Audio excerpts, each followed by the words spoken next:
In 1990, about 400,000 Palestinians lived in Kuwait. They were about 18 to 20% of the total population of Kuwait. When Saddam Hussein's Iraq invaded Kuwait in August 1990, at the time, as shameful or shocking it may seem, many of these Palestinians and the Palestinian leadership, that is PLO and Yasser Arafat, they supported Iraq. Why? They saw Iraq as a bigger and a stronger competitor against Israel. And as a bigger and a stronger Islamic nation, Iraq had more influence to unite the Muslim Ummah. This is a common phenomenon among Muslims. When two Islamic nations fight, they support the bigger and stronger Islamic nations. And they don't talk about how many Muslims are being killed in those wars or conflicts.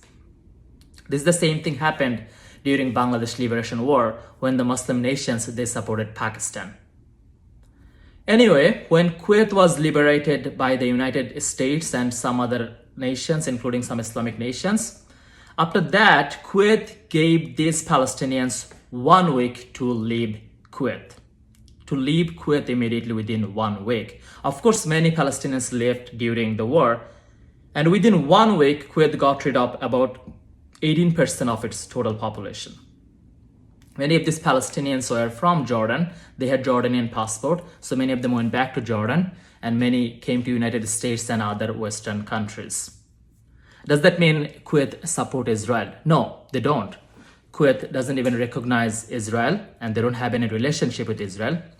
So you see, against non-Muslims, they are very united.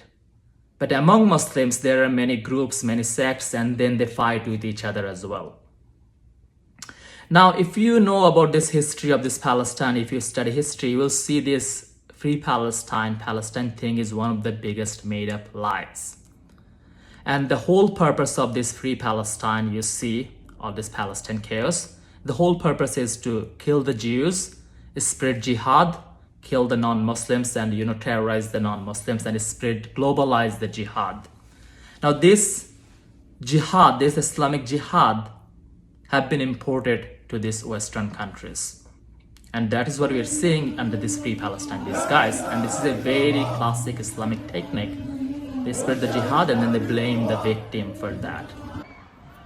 So what's happening in these Western countries, you see Americans are being firebombed in America. Americans are being killed in America. There's they look at these universities, they are looking like jihadist breeding ground.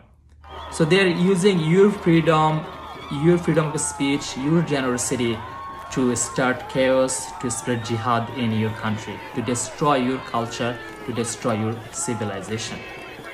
And that's the point here, these Western countries, America and these Western nations, they need to be more strict.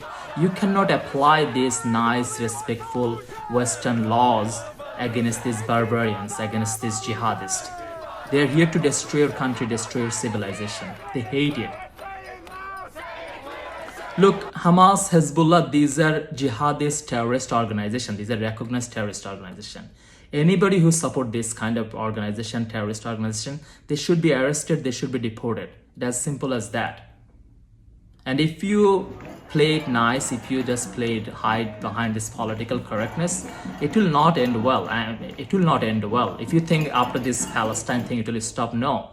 After this Palestine, there will be free Kashmir, there will be conflict about Kashmir, and then there will be something about some other country, and then there will be protest for Sharia law in Michigan, and then there will be protest for Sharia law in Minnesota. It's like that. Look at the European nations. It's the same thing happening there. These are all the cycle of Islamization. And if the government, if the law enforcement, and if the countries don't act promptly and don't act strictly, this Islamization will destroy your culture, will destroy your civilization. So you cannot, this nice, respectful laws won't work against these barbarians, these jihadists, these Islamists. We need strict laws and strict law enforcement against these people.